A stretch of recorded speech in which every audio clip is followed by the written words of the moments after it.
बिस्मिल्लाहिर्रहमानिर्रहीम अस्सलाम वालेकुम। आज हमने पढ़ना है tissue culture. Tissue culture basically एक टेक्निक है जिसमें टिश्यूज़ को क्या किया जाता है, ग्रो कराया जाता है under laboratory condition, specific environment के अंदर। कंट्रोल्ड हमारे पास एटमॉस्फेरिक ह्यूमिडिटी होती है, टेम्परेचर होता है और मॉइस्चर कंडीशंस होंगी। साथ साथ जो है कंट्रोल्ड जो है उनको न्यूट्रिएंट्स दिए जाते हैं स्पेसिफिक टिश्यूज़ को। ये मोस्टली यूज़ किया जाता है लेबॉरेटरीज़ के अंदर जहाँ पे डीजेनरेटिव इश्यूज आते हैं उनको क्योर करने के लिए, और स्पेसिफिक डिजीज़ को क्योर करने के लिए भी क्या किए जाते हैं, टिश्यूज़ को यूज़ किया जाता है, स्पेसिफिक टिश्यूज़ को।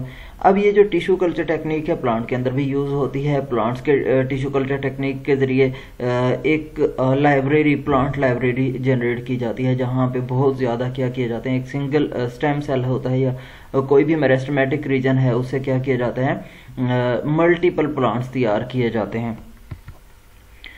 अब ये एक इम्पॉर्टेंट एस्पेक्ट है बहुत सारी टेक्नोलॉजिकल प्रोसेस के अंदर जिसमें एनिमल सेल्स को आर्टिफिशियल मीडिया के अंदर ग्रो कराया जाता है।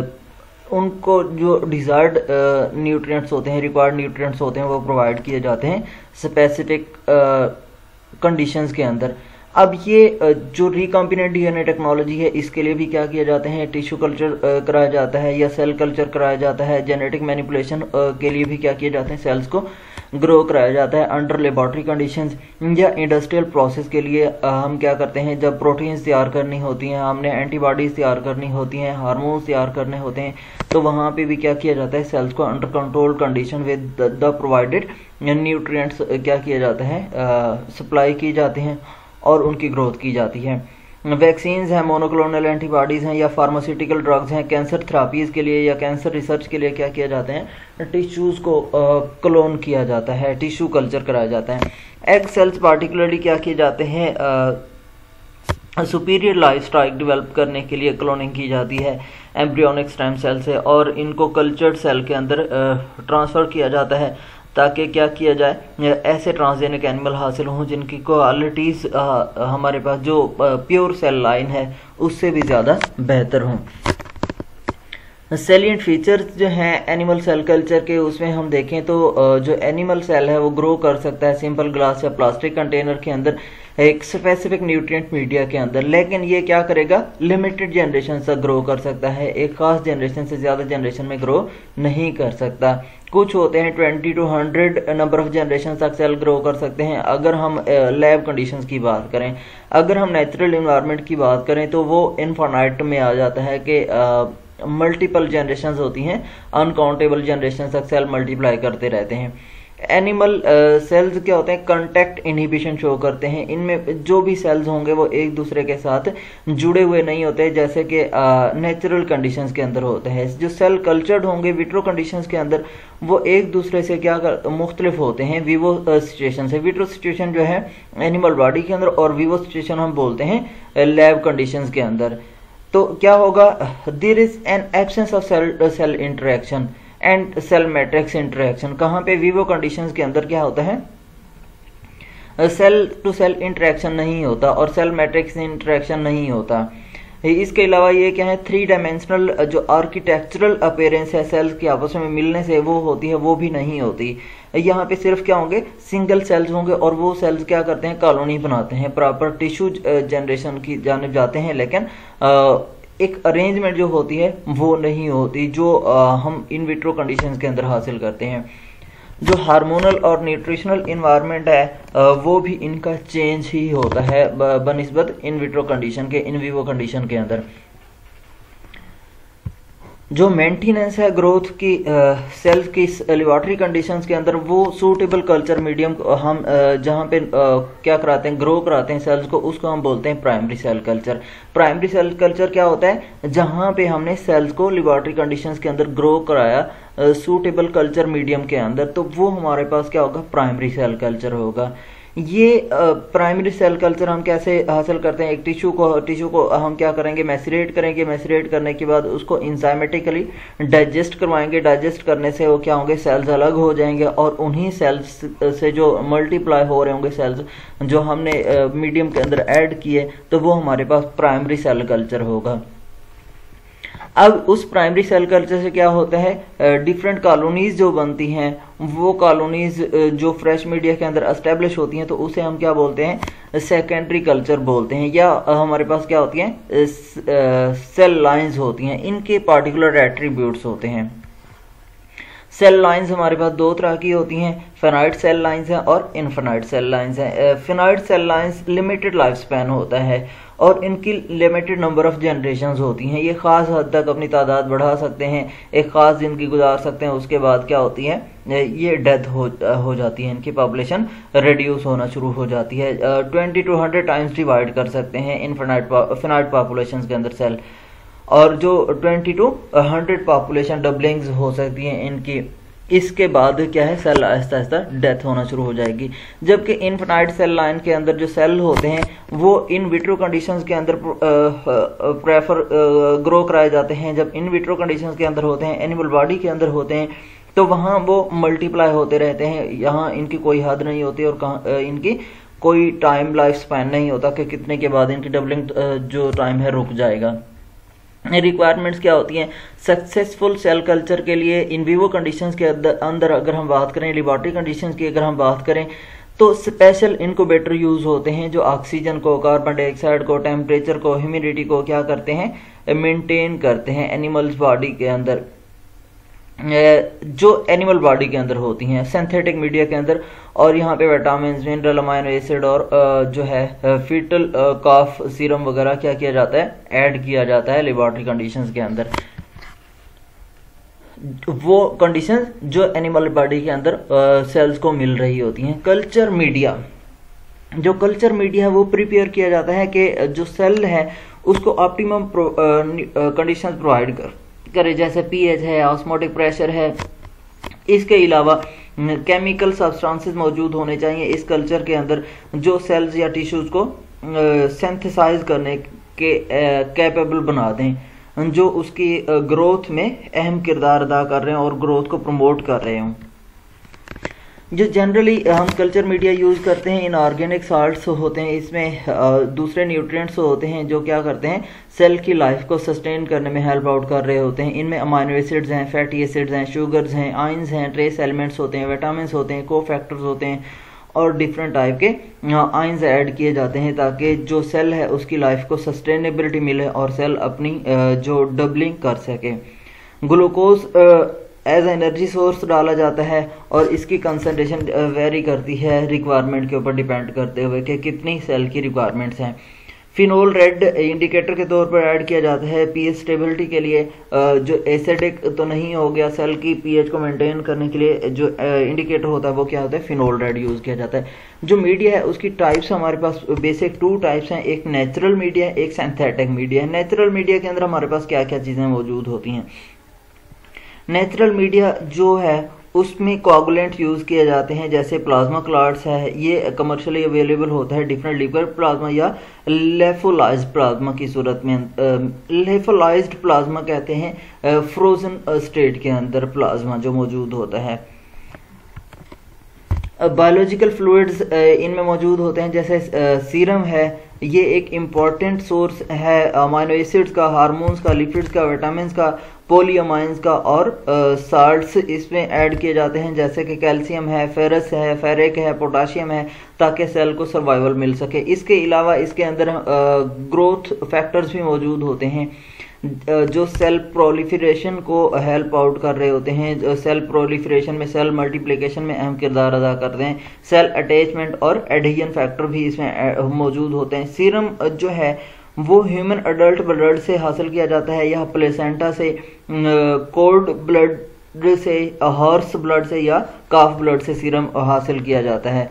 टिश्यू एक्सट्रैक्ट्स डिफरेंट होते हैं। नेचुरल हमारे पास जो मीडिया है उसमें ये जो एक्सट्रैक्ट हैं डिफरेंट टिश्यूज से, जैसे कि एम्ब्रियो है, लिवर है, स्प्लीन है, लिकोसाइड्स हैं, ट्यूमर्स हैं, बोन मैरो है, ये भी यूज किए जाते हैं एनिमल सेल कल्चर में as a culture media.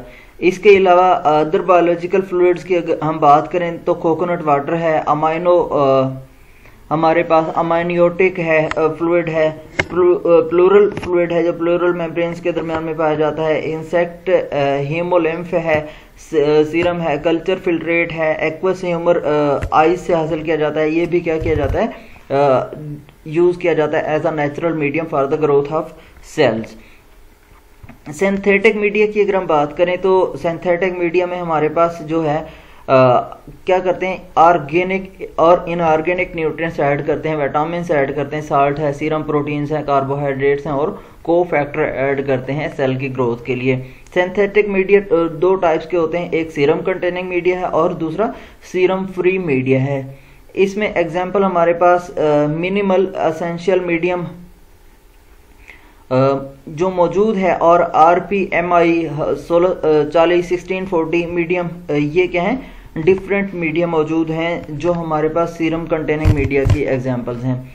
Advantages हम अगर बात करें सीरम की कल्चर मीडियम के अंदर, तो सबसे पहली बात है कि सीरम क्या करता है, न्यूट्रलाइज करता है, टॉक्सिन्स को बाइंड करेगा और न्यूट्रलाइज करेगा। दूसरा पॉइंट है कि सीरम क्या करेगा, complete set of essential growth factor इसके अंदर मौजूद होते हैं, हार्मोन्स मौजूद होते हैं, अटैचमेंट और सेपरेटिंग फैक्टर मौजूद होते हैं, बाइंडिंग एंड ट्रांसपोर्ट प्रोटीन्स मौजूद होती हैं।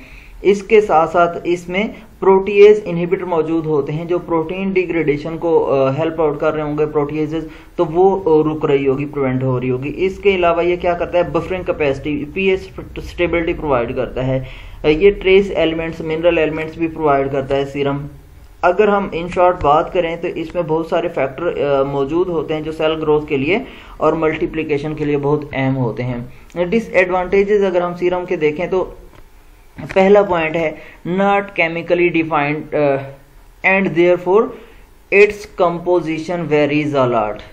सीरम की क्या होती है, person to person, individual to individual composition vary करती है, इसलिए इसकी कंपोजिशन का पता नहीं होता, केमिकली डिफाइंड नहीं है। बाज़ औक़ात ये कंटेमिनेशन का सोर्स भी हो सकती है, जैसे वायरसेस है, माइकोप्लाज्मा है या प्रायोन्स का है। इसके अलावा इन्फेक्टेड एनिमल या इन्फेक्टेड हमारे पास कोई सोर्स हो सकता है जिससे क्या किया गया हो, सीरम लिया गया हो। ये क्या करती है, डिफ़िकल्टीज इंक्रीज करती है और कॉस्ट क्या करती है, इंक्रीज करती है स्ट्रीम प्रोसेसिंग की। इसके अलावा ये बहुत एक्सपेंसिव कंपोनेंट है कल्चर मीडियम का। अगर हम इन शॉर्ट बात करें सीरम कंपोजिशन की तो ये अनडिफाइंड है, तो ये क्या कर सकते हैं, कंटेमिनेट कर सकती है कल्चर को और जो बॉडीज होंगी उनको स्पॉइलेज की तरफ लेके जा सकती है। अदर कंडीशंस जैसे कि पीएच है, पीएच 7 to 4.7, यहाँ पे क्या है, बेसिक पीएच रखी जाती है। बिलो 6.8 सेल की ग्रोथ क्या होती है, रुक जाती है, इसलिए ऑप्टिमम पीएच को यूज किया जाता है और सेल ग्रोथ के लिए ऑप्टिमम पीएच क्या होती है, 7 to 4.7 होती है। इसके अलावा जो रेगुलेशन ऑफ पीएच है वो डिफरेंट बफरिंग सिस्टम ऐड कर देते हैं, बाइकार्बोनेट्स हैं। इसके अलावा जो कार्बन डाइऑक्साइड है वो ऐड की जाती है 5% तक कार्बन डाइऑक्साइड, ताकि क्या किया जा सके, जो सेल्स हैं उनको रिस्पायरेटरी एक्टिविटी प्रोवाइड कर रही है और उनकी कहीं हिंड्रेंस मौजूद ना हो। ऑस्मोलैलिटी है, ऑस्मोलैलिटी जो हमारे पास है, ऑस्मोटिक एडजस्टमेंट्स जो हैं सेल की, उसको कहते हैं। चेंज इन ऑस्मोलैलिटी क्या कर सकती है, ग्रोथ को अफेक्ट कर सकती है। साल्ट है, ग्लूकोज है, अमाइनो एसिड्स हैं, ग्रोथ मीडिया के अंदर क्या करते हैं, ऑस्मोलैलिटी ऑफ द मीडियम को डिफाइन करते हैं। जब ऑप्टिमल ऑस्मोलैलिटी होगी तो ये ऑप्टिमम ऑस्मोलैलिटी क्या होती है, 300 मिली ऑस्मोलैलिटी होती है। अगर टेम्परेचर की बात करें तो टेम्परेचर 37 डिग्री सेंटीग्रेड होना चाहिए और यही नॉर्मल बॉडी टेम्परेचर है जहाँ पे सेल मैक्सिमम ग्रो करते हैं। एप्लीकेशन की बात करें तो कहाँ कहाँ अप्लाई होते हैं हमारे पास, जो एनिमल सेल कल्चर्स हैं, एनिमल सेल कल्चर को यूज़ किया जाता है डिफरेंट फील्ड्स के अंदर। इनके डिफरेंट बेनिफिट्स होते हैं, जैसे कि एनिमल सेल कल्चर की एप्लीकेशन रिसर्च एंड डेवलपमेंट में बहुत ज़्यादा। एनिमल सेल कल्चर की अगर हम टिश्यू कल्चर की बात करें तो जेनेटिक डिसऑर्डर को कम करने के लिए, और जो डीजनरेटिव डिसऑर्डर्स हैं जहाँ पे रीजनरेशन प्रॉपर नहीं हो रही होती वहाँ पे टिश्यू रिप्लेसमेंट की जाती है। सबसे पहली बात के क्या किया जाता है, इनके जो बेनिफिट्स हैं वो पहला पॉइंट है प्रोडक्शन ऑफ एंटीवायरल वैक्सीन्स। क्या की जाती है, एंटीवायरल वैक्सीन तैयार की जाती हैं by using cell culture technique. कैसे वहाँ से पार्टिकुलर एंटीबॉडीज तैयार करवाई जाएंगी और वो जो मोनोक्लोनल एंटीबॉडीज होती हैं जो स्पेसिफिक टारगेट ऑर्गेनिजम्स को टारगेट करती हैं वो यूटिलाइज होंगी वैक्सीन के तौर पर और डिफरेंट वायरल डिजीजेस को क्योर करने के लिए यूज होती है। कैंसर रिसर्च के अंदर यूज होती है। कैंसर रिसर्च के अंदर कैसे जो कैंसरस पीपल्स होते हैं उनके सेल की डेथ होती चली जाती है। तो ये जो डेथ है उसको हम मॉनिटर करने के लिए कि कौन से फैक्टर हैं जो इन्फ्लुएंस कर रहे हैं। जेनेटिक डिसऑर्डर हो सकते हैं या कोई न्यूट्रिशनल डिसऑर्डर हो सकते हैं, कुछ भी हो सकता है। तो उसको चेक करने के लिए कि किस तरीके से जो कैंसर प्रोपिगेशन हो रही है, जो सेल डेथ हो रही है, उसका मैकेनिज्म क्या है। और अगर हम टिश्यू कल्चर या सेल कल्चर यूटिलाइज करें उस स्पेसिफिक साइट को रीजनरेट करवाने के लिए तो किस तरीके से क्या किया जा सकता है, रीजनरेट की जा सकती है। कैंसर रिसर्च के अंदर यूज किया जाता है इस तरीके से। सेल फियन टेक्निक्स के अंदर सेल, इसके अलावा जेनेटिक मैनिपुलेशन के अंदर डिफरेंट ऑर्गेनिजम्स होते हैं, उनका जो जेनेटिक कॉम्बिनेशन है, उनकी डीएनए सीक्वेंसिंग है, उसकी अगर हम बात करें तो उसके नंबर ऑफ जीन की बात करें, जीन पूल की बात करें या जीनोम की बात करें कंप्लीट की, तो उसको आइडेंटिफाई करने के लिए भी सेल कल्चर कराया जाता है। सेल को ग्रोथ कराई जाती है under artificial medium to propagate, उनकी तादाद बढ़ाने के लिए, नंबर ऑफ सेल बढ़ाने के लिए। या अगर हम पीसीआर की बात करें तो पीसीआर के अंदर भी हमने स्मॉल जब हमारे पास सैंपल होता है तो उसकी हम सेल कल्चर कर लेते हैं ताकि हमारे पास सेल ज़्यादा आ जाएं और हम उसकी प्रॉपरली जो है डीएनए मैनिपुलेशन कर सकें और उसको यूटिलाइज कर सकें। इसके अलावा मोनोक्लोनल एंटीबॉडीज़ हैं जो डिफरेंट डिजीज़ के अगेंस्ट डिफेंड करती हैं ह्यूमन बॉडी को और डिफरेंट डिजीज़ को क्योर करने के लिए यूज़ होती हैं। वो प्रोड्यूस करने के लिए भी क्या किया जाता है, एनिमल सेल कल्चर किया जाता है, सेल कल्चर किए जाते हैं। फार्मास्यूटिकल ड्रग्स डेवलपमेंट के लिए सेल कल्चर टेक्निक यूज़ की जाती है। क्रोमोसोम एनालिसिस के लिए क्या किया जाता है, सेल कल्चर टेक्निक यूज़ की जाती है। इसके अलावा टॉक्सिन्स का इफेक्ट और पोल्यूटेंट्स का इफेक्ट चेक करने के लिए भी सेल कल्चर किए जाते हैं ताकि अंडर आर्टिफिशियल कंडीशंस हम क्या कर सकें, effect of toxins and pollutants check कर सकें ऑन द सेल्स। कि हम जो एथिकल कंसिडरेशन हैं हमारे पास रिसर्च एंड डेवलपमेंट के अंदर, उनको हम क्या करते हैं, कंसिडर करते हैं और हम क्या करते हैं, आर्टिफिशियल ग्रोथ को चेक करते हैं, आर्टिफिशियल स्किन यूज़ करते हैं। इसके अलावा जो function of the nerve cells हैं उनको चेक करने के लिए भी क्या किया जाता है, सेल कल्चर किया जाता है। अब यहाँ पे जो चीज़ें हैं याद रखने वाली, पहली बात है characteristics of animal cell in culture के, उसके करैक्टरिस्टिक्स क्या हैं। दूसरी बात है रिक्वायरमेंट्स क्या क्या हैं। फिजिकल जैसे कि एसेप्टिक कंडीशंस हैं, टेम्परेचर है, पीएच है, टाइप्स ऑफ मीडिया है, नेचुरल या सिंथेटिक, तो ये चीज़ें क्या होनी चाहिए, सेल कल्चर करते हुए माइंड में होनी चाहिए और उनकी एप्लीकेशंस के हमने कहाँ पे अप्लाई करना है उसका बेसिक पर्पस भी पता होना चाहिए। यहाँ पे अगर मोनोक्लोनल एंटीबॉडीज़ की हम बात करें तो मोनोक्लोनल एंटीबॉडीज़ प्रिपेयर करने के लिए क्या किया जाता है, जो इम्यूनाइज एंटीजन है, रैट है, उसको इम्यूनाइज किया गया किसके साथ, स्पेसिफिक एंटीजन दी गई, उसके अंदर एंटीबॉडीज प्रोड्यूस हुई, स्प्लीन सेल वहां से रिमूव करा दिए गए। स्प्लीन सेल रिमूव कराने के बाद उसको पॉलीइथाइलिन ग्लाइकोल के अंदर फ्यूज कराया। उनके नंबर नंबर बढ़ाने के बाद उनकी जो हाइब्रिड सेल है वो ग्रो करवाए गए। ग्रो कराने के बाद ये सेल क्या है, आइसोलेट किए गए हाइब्रिडोमास, और इस हाइब्रिडोमास से क्या है, मोनोक्लोनल एंटीबॉडीज अलग की गई। और मोनोक्लोनल एंटीबॉडीज जो हैं ये डिजीज को क्योर करने के लिए क्या होती हैं, यूज होती हैं पर्टिकुलर डिजीज को। इसके अलावा अगर हम सेल कल्चर की बात करें तो ऐसे शीप्स जिनका क्या है, ब्लैक फेस है, उनके डोनर एग यूज किए गए।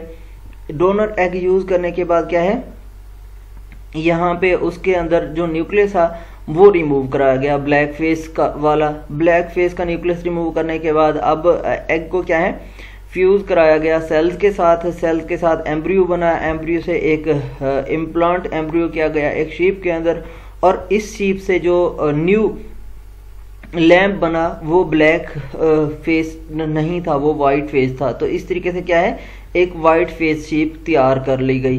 तो क्या है, हमारे पास जो डिफरेंट प्रोसीजर्स हैं, टेक्निक्स हैं, हम क्या करते हैं, सेल ग्रो कराते हैं। Cell conditions, cell culture conditions के अंदर डिफरेंट ट्रांसजेनिक एनिमल तैयार किए जाते हैं और ट्रांसजेनिक प्लांट तैयार किए जाते हैं by using cell culture technique. यहाँ तक आप लोगों को कोई सवाल हो तो आप पूछ सकते हैं।